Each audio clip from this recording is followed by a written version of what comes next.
The viewport of Nebula Haven offered a dizzying panorama.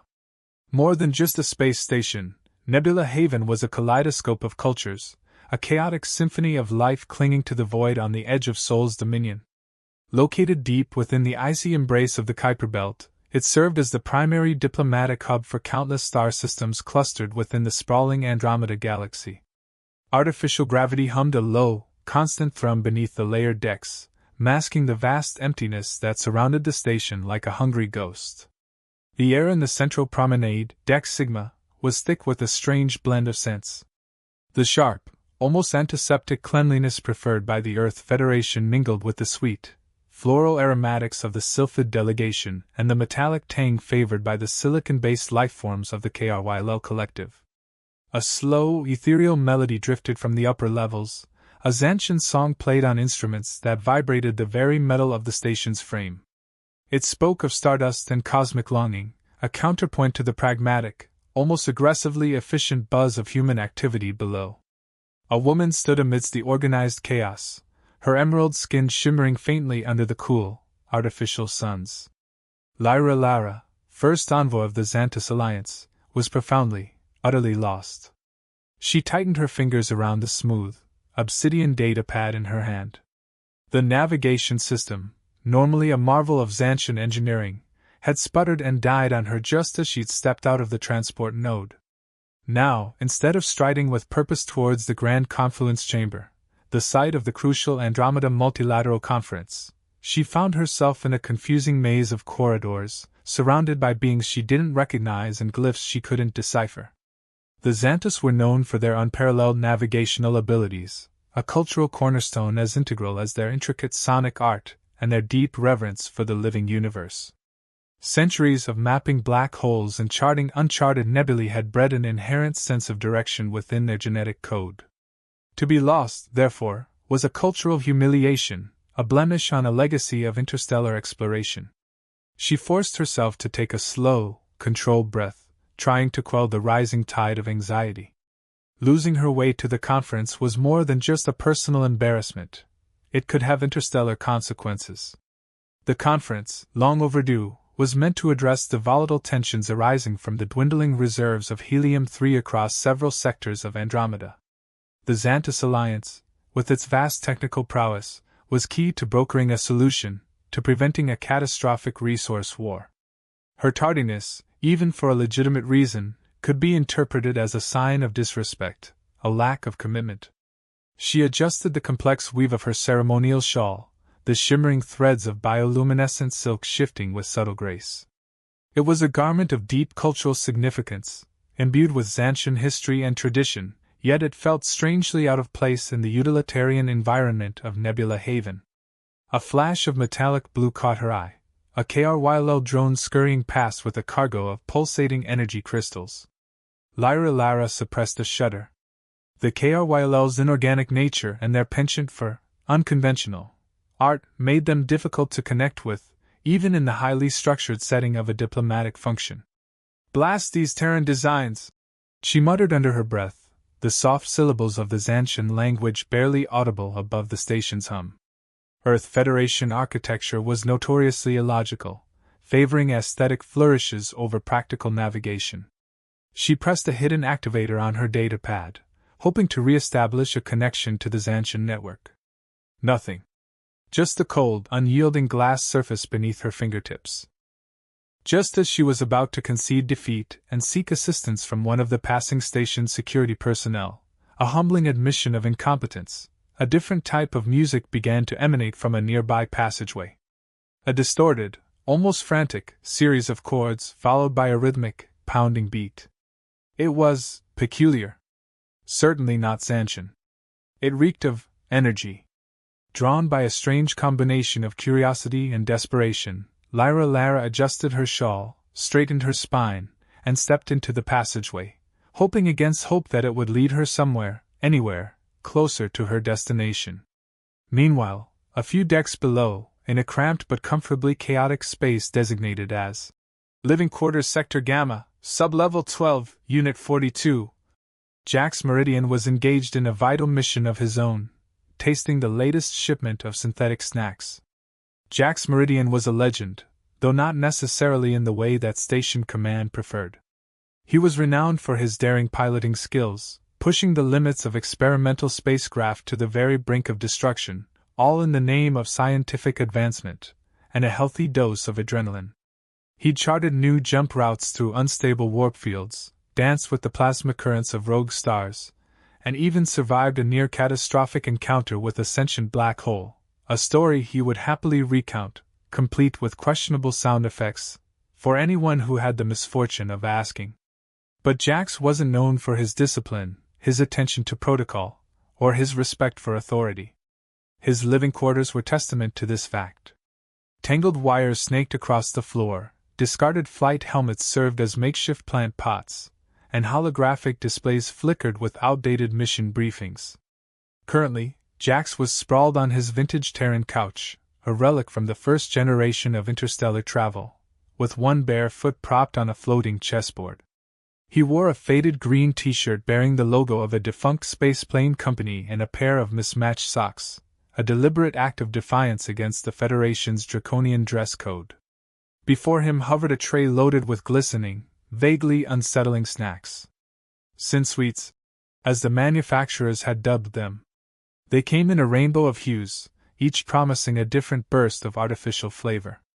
Jax had a particular fondness for the Cosmic Caramel Crunch and the Nebula Berry Blast, but his current target was the Marshmallow Matrix.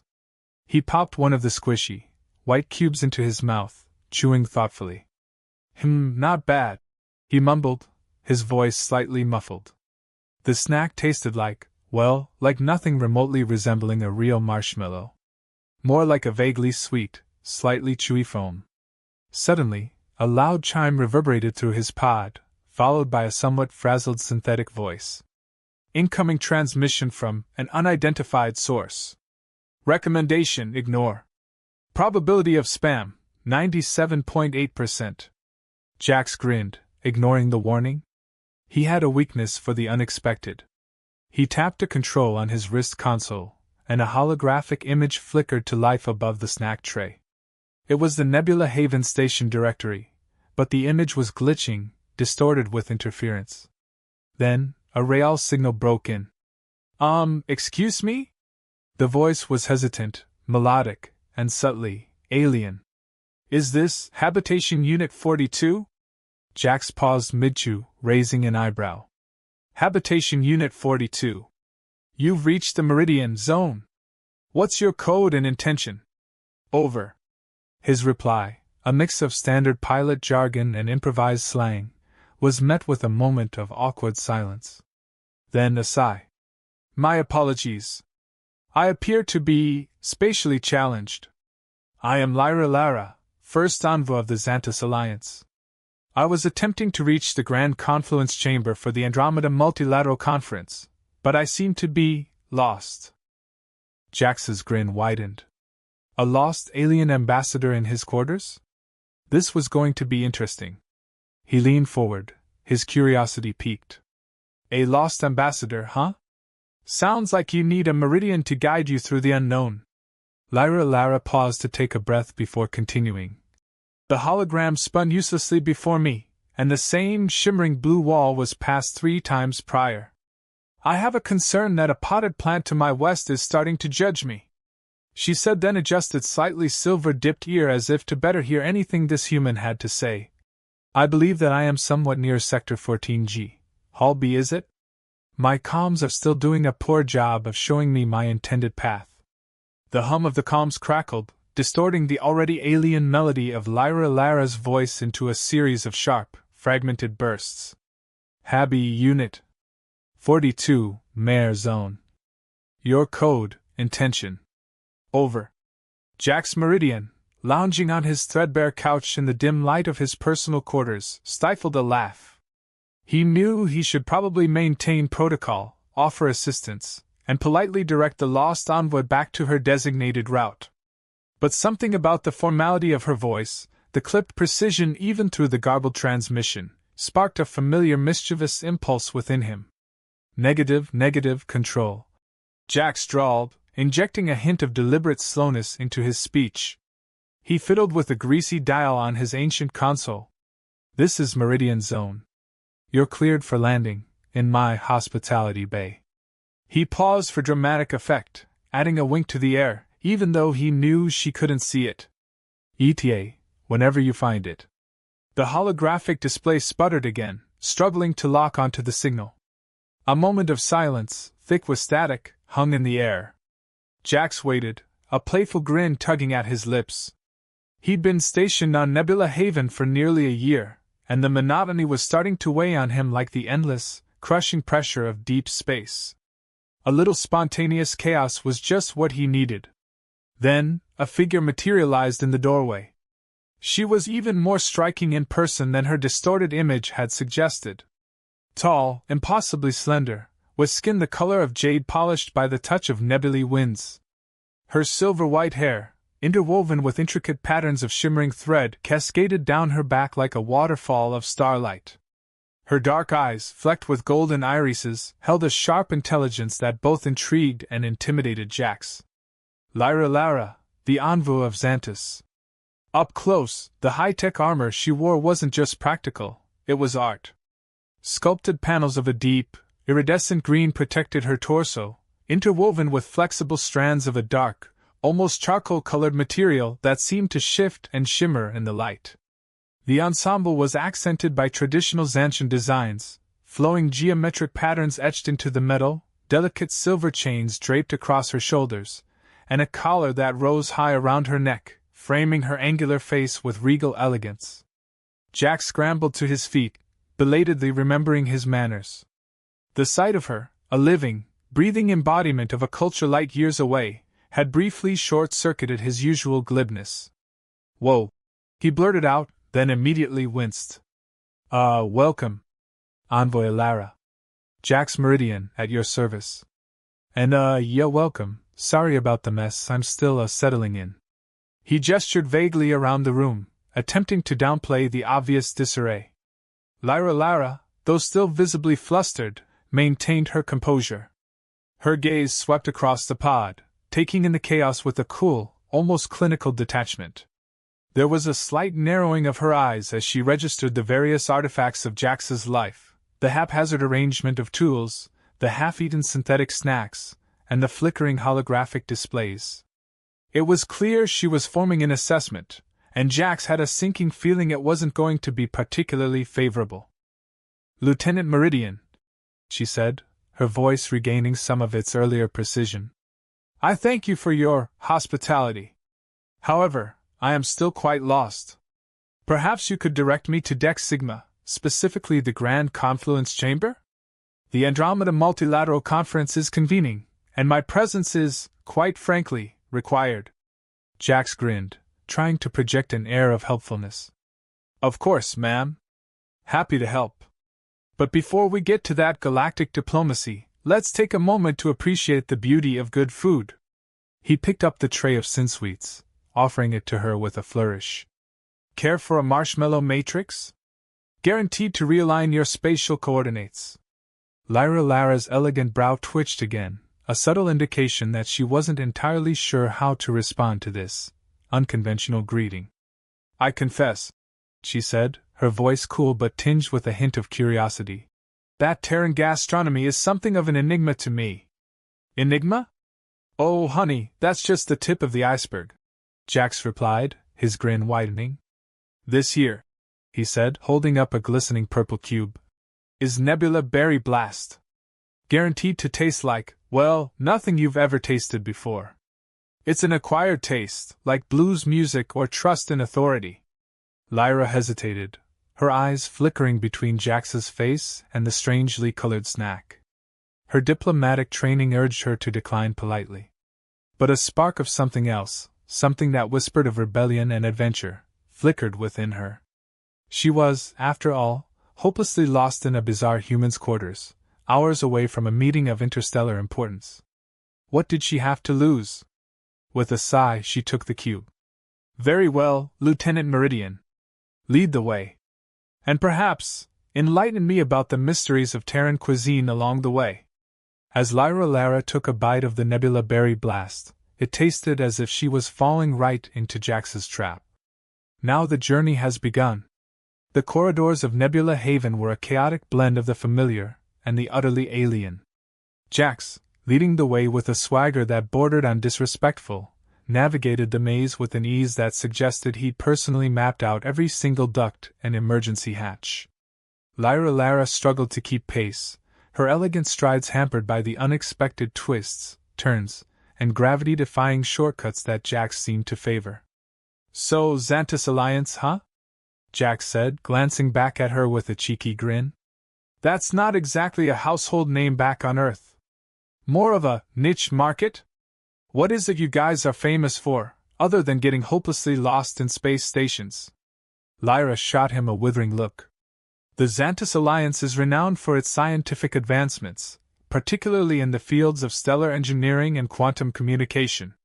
We have mastered the manipulation of gravitational fields and the harnessing of dark energy." "Dark energy, huh? Sounds impressive, and slightly ominous," Jax said, raising an eyebrow. "Any chance you guys could harness some of that dark energy to fix my coffee machine? She's been acting up something fierce." Lyra sighed. "Lieutenant Meridian, I fear my expertise lies in interstellar politics, not terrestrial appliances. My schedule right now, I think you are mistaken, you have all the attributes of a good repair technician yourself." As they walked, a message then popped up in view from her superiors. "Envoy Lyra'Elara, what is your intention and location? The conference will be delayed for an hour while you travel, however the members of the delegation insist you get here soon." Jax was a little taken back by this message. "Look, your people are starting to notice your absence. I can show you how to get to your destination, is that what you want? You're not enjoying our time?" Her tone seemed a little off now, which led Jax to respond with the same seriousness, as he began to see how she was feeling. "I can show you the way, but it sounds more and more like you want to just stay, but I don't know, I could be a fool," Jax had admitted. He saw her glance away before she quickly composed herself. "Let's go then, it would not be my place for us to be delayed any longer, please forgive my tardiness," she said. "If you think that's a good idea?" "You make it sound as if I have much to decide," Lyra said jokingly as she finally turned to meet Jax's gaze. "You've got more strength than you think, and I think this isn't the end. This could be the best thing to ever happen to you." He then offered his hand in a gesture to reach for hers, a light gesture to hold on to the rest of his journey to the meeting. "Shall we?" There it was again, this was going to be another tough goodbye. "We shall," she said as she took the pilot's hand with an unwavering gaze. With this, Jax took her on a wild goose chase, to bring the alien representative to her meeting. Little did they know what they would discover with the new and old relations of old. The first few moments after Lyra'Elara stepped into Jax's quarters were defined by a palpable awkwardness, a silence broken only by the low hum of the ship's systems and the faint crackle of static in the air. Jax, despite his earlier bravado, felt a sudden surge of self-consciousness. His hand instinctively swept a pile of discarded data chips under the couch, a futile attempt to impose some order on the controlled chaos of his pod. Lyra, though clearly disconcerted by the disarray, remained a study in composed elegance. Her jade skin seemed to absorb the dim light, giving her features an almost ethereal glow. The intricate silver patterns woven into her hair caught the light, throwing off tiny glimmers that reminded Jax of distant, twinkling stars. "So," Jax began, rubbing the back of his neck, "you're a diplomat, huh? From Xantus. Big pressure gig." He struggled to find common ground, something beyond the obvious fact that she was hopelessly lost in his personal space. "Ever been, well, lost before? Kinda takes the wind out of your sails, doesn't it?" Lyra'Elara's gaze flickered over him, a hint of amusement playing at the corner of her lips. "Lost, in the conventional sense, no. On occasion, however, I have found myself misdirected by the complexities of interstellar bureaucracy. A phenomenon that, I suspect, is not unique to my species." Jax chuckled, feeling the ice begin to thaw. "Bureaucracy. Yeah, that's a killer across the galaxy. Even the Vogons got nothing on it." He realized Lyra'Elara's expression was blank. Oh, right. You wouldn't know the Vogons. Earth thing. Bad poets. Even worse paperwork. The silence threatened to return, but Jax, determined to keep the conversation flowing, decided to go bold. Alright, new topic. I know you Xantus diplomats are probably used to fine dining, but trust me, Earth Federation synthetic cuisine has its charms. Case in point, the marshmallow matrix. He brandished the tray again, offering it to her with an almost theatrical flair. Have at it, Envoy. Free your mind. Lyra'Elara examined the tray with cautious curiosity. And what, precisely, is the intended purpose of these confections? Purpose? To taste good, well, mostly. To distract from the fact that we're hurtling through space on a tin can, surrounded by cosmic radiation and existential dread. Jax grinned. And to provide a much-needed sugar rush for those long interstellar negotiations. Intrigued, Lyra took a small, iridescent blue cube from the tray. The nebulous berry blast, correct? You described its taste as different. You must understand, as a diplomat I am used to hearing many different flavors described to me. She inspected the snack in his hand, studying every curve and dimension of the snack like it was a precious artifact. She then took a bite. A look of mild surprise flitted across her features. Well, this is quite a change, she said. Jax leaned back. Don't act so surprised, we're actually pretty interesting if you give it the right time. I don't know, these sugary treats do not offer any sustenance or nutritional facts whatsoever, Lyra said dryly. What do you eat when you don't have to be so formal? You know, alone with your friends or family. Jax asked intriguingly. We are a people of sophistication, we enjoy a variety of high and light meals and drinks. That's why I was looking forward to this social event on the Haven. A lot of different food coming in one place makes it a grand adventure, and makes our people stronger, Lyra'Elara said with a light tone and big smile on her face. Well, I hope I can show you things Earth has to offer, Jax said excitedly. His overexcitement made Lyra'Elara tilt her head in curiosity. Now what do you think you can show me? What do you not believe? Jax was taken aback, almost insulted, but he was able to hide that feeling and turn it into a joke. I mean, humans have this odd energy about yourself. You love to create things and explore. You love to create music and art, you want to learn everything and you are very friendly in your methods, but you feel so limited. Lyra explained with the thought that she did not insult him. Well, what do you know? Seems that some of my race and culture has gotten to you. Why do you say that, Lieutenant? Lyra asked. Please call me Jax. Okay, Jax, because I don't want to feel as though I'm a person who does not share what makes me special, she said with a gentle smile. Okay, you got me. What's one thing you guys do back on Xantus? As you may know, the Xantus peoples are known for navigation across the stars. However, with that great skill our planet is filled with art. Our people love to dance or paint something new in all corners of the planet, but that art comes in a form of a tune. With our advanced knowledge of the harmonics, our instruments are used to paint a world in sound. Jax was now hooked. What does this really sound like? Can you show me? He exclaimed. Show you, Lieutenant? You mean now? Lyra inquired. I don't have my instrument, I doubt you've heard anything like it. Well, I have the galaxy's best speakers all the way from the Earth Federation. I'm sure we'll make it sound amazing, Jax said, trying to hide his desperation. With a sigh she turned and looked towards the windows. I was told to do this and that, but now look at me. I was hoping that this mission would get me closer to understanding the universe, not getting into my own head. Jax stood with deep thought. He then sat down right beside her with a marshmallow in hand. Sometimes you can't push to see everything and what they want. All you got to do is take a deep breath and have a taste, he said. Lyra'Elara looked into his eyes and his easygoing nature gave him another chance. What he said felt real. She had never met another human being who was so loose with the rules. Lyra'Elara took the offered marshmallow and bit into it. All right, let me give you some advice, Jax, Lyra'Elara said with a smile. Humans need to be a little stricter and more organized, and you might become something amazing. She let out a giggle as she said this. Alright, how would I make you fall madly in love with Eartham?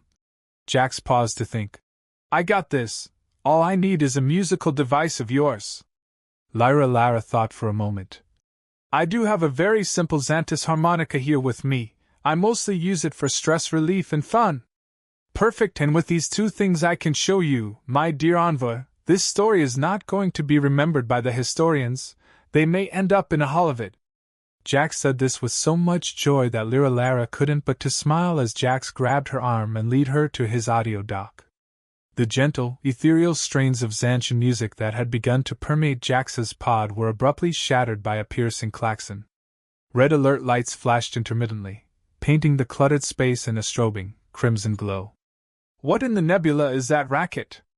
Jax grumbled, instinctively reaching for a half-eaten sin-sweet and jamming it into his mouth. Sounds like someone kicked a grok's nest. Lyra'Elara, her earlier composure returning with a chilling suddenness, was already moving towards her datapad. It is the designated emergency signal of the Xantus Alliance. A communication of highest priority. The holographic display flickered back to life, this time displaying a stern-faced Xantian elder, his skin etched with the deep lines of experience, his silver hair pulled back into a tight, unforgiving knot. His eyes, normally pools of molten gold, were now clouded with a grim intensity. Envoy Lyra'Elara, the elder began, his voice a low, resonant rumble that bypassed the station's speakers and seemed to vibrate directly within Lyra'Elara's bones. Your immediate presence is required. Sector Command has issued a Level 1 directive. All negotiations are suspended. You must report to the Grand Confluence Chamber at once. Lyra'Elara straightened, her body snapping to attention with the force of ingrained discipline. The subtle warmth that had begun to bloom in her chest, fueled by Jax's easy humor and the shared moment of connection, instantly dissipated, replaced by the cold, familiar chill of duty. Understood, Elder Theron, she replied, her voice crisp and professional. I am en route. The elder's holographic gaze narrowed slightly.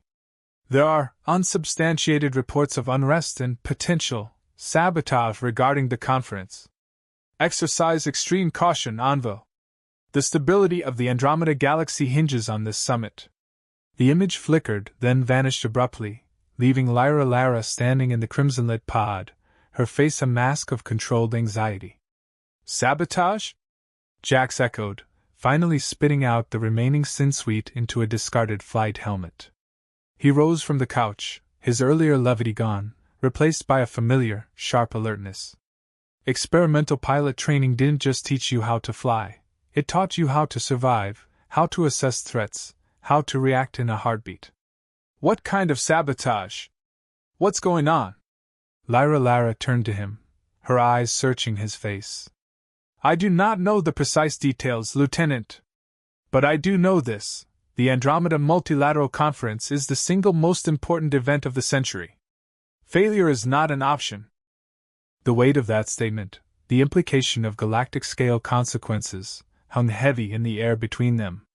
It was a stark reminder of the vast gulf that separated their worlds, their responsibilities, and their fates. The small pocket of warmth and connection they had created in Jax's pod suddenly felt fragile, insignificant against the backdrop of interstellar politics and potential war. He wanted to argue, to protest, to somehow convince her to stay, just a little longer. But he saw the steel in her eyes, the unwavering commitment to her duty, and knew that words would be useless. This was a decision she had to make, and he had to respect. Look, Jax said, swallowing his disappointment. I can get you there. I know every shortcut, every maintenance tunnel, every back alley on this station. We can avoid the main concourses, stay out of sight. It'll be faster, safer. Lyra'Elara hesitated, her brow furrowed in thought. Protocol dictated that she contact a security escort, inform her superiors of the delay, and proceed through the designated channels. But time was of the essence. And something in Jax's unwavering gaze, the way he seemed to instinctively understand the gravity of the situation, told her she could trust him. Very well, Lieutenant, she said, a flicker of something akin to gratitude crossing her features. But let's be clear, This is a matter of extreme urgency. Any unnecessary detours will not be tolerated. A familiar spark of mischief rekindled in Jax's eyes. No promises, Envoy. But hey, a little excitement never hurt anyone, right? As they prepared to leave, Lyra glanced back at the disarray of Jax's pod. The discarded helmets, the tangled wires, the scattered data chips suddenly seemed less like signs of chaos and more like evidence of a life lived with passion and a disregard for convention. She saw a strength in that, a kind of freedom that was both exhilarating and terrifying. So tell me more about this, Veshera, Jax asked.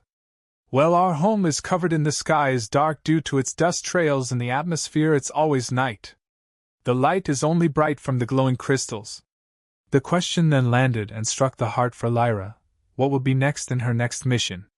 A battle she might never make it back from, a life where everyone is doing what's right at all costs, and now that one decision has brought her to Earth and has changed the path she will be taking, now what is the destiny, now that Earth and this crew of space oddities has now come into her view? As quick as the question had come, the thought also struck her. They were already out of the pod's door, and now had a lot to run through. The low hum of the access tunnels vibrated through Lyra'Elara's frame, a constant reminder of the sheer, mechanical existence of Nebula Haven. Gone was the strange comfort, the almost domestic warmth she had found moments before. She was back in the cold, sterile reality of interstellar diplomacy, a world of protocols and power plays, where emotions were a liability and every word was weighed and measured. Jax navigated the labyrinthine passageways with an almost reckless confidence, his movements fluid and economical, like a predator scenting its prey. He had traded his lounge clothes for a worn but functional flight suit, his expression now serious and focused. The playful spark that had drawn her in was still there, but tempered by a quiet determination. He stopped abruptly before a maintenance hatch, the metal worn smooth by countless hands. "This is it," he said, his voice low. "Straight shot to Deck Sigma. Won't be a joy ride, mind you. Tight corridors, low lighting. But it'll bypass the official channels. Less eyes, less ears." Lyra studied his face, searching for any hint of ulterior motive. She found only a quiet sincerity, a genuine desire to help. "I appreciate your assistance, Lieutenant," she said, her voice regaining its formal cadence. "I am in your debt." Jax shrugged, avoiding her gaze. "Hey, what are friends for? Besides, getting a Xantus envoy out of a jam? Not exactly a bad line on my resume, is it?" He activated the hatch, a hiss of escaping pressure announcing its opening. Beyond lay a narrow, dimly lit corridor, the air thick with the metallic scent of coolant and recycled oxygen. It wasn't the grand entrance she had envisioned for the Andromeda Multilateral Conference. But it was a way forward. As she prepared to step through the hatch, Lyra paused, a sudden wave of regret washing over her. It was more than just missing the conference, more than the potential political fallout. It was the realization that this encounter, this brief, unexpected connection, was about to end. "Jax," she said, turning back to face him, her voice softer now, almost hesitant. I am uncertain when or if we will meet again." His features softened, his usual bravado momentarily fading away. He understood. She saw it in his eyes, the shared recognition of a connection that defied logic, a spark that might never be rekindled. "Hey, never say never," Jax replied, forcing a wry smile. "The universe is a big place, but it's funny how often things seem to circle back around. Besides," he added, tapping his temple with a grin, "I've got a good memory. I won't forget the Xantus envoy who almost missed the most important conference in the galaxy because she was busy eating marshmallows in my pod." Lyra chuckled, a genuine, melodic sound that resonated in the narrow corridor. She couldn't deny that. There was a small glint of steel and determination in her face once more, but a deep-sea green glow seemed to be held there as well. She reached into a hidden pocket within her armor and retrieved a small, intricately woven object. It was a disk of hand-woven cloth, about the size of her palm, the shimmering silver and indigo threads woven into complex geometric patterns. "A customary farewell token, it will allow you to call back," If ever there is something truly valuable only our two souls can solve, she said softly, pressing the disk into his hand. A keepsake. Jax cradled the disk in his palm, marveling at the intricate weave. It felt warm to the touch, humming with a subtle energy. It was a piece of her world, a tangible reminder of the connection they had forged in the vast emptiness of space. He knew instinctively that this wasn't just a trinket, it was a promise. Wow. Thanks, Envoy. I'll keep it safe. Lyra'Elara nodded, a sad smile gracing her lips. Without another word, she turned and stepped through the maintenance hatch, disappearing into the dimly lit tunnel. Jax watched her go, the metallic clang of the hatch echoing in the sudden silence. He closed his hand around the woven disc, feeling its gentle hum against his skin. He knew he had to let her go, to allow her to fulfill her duty.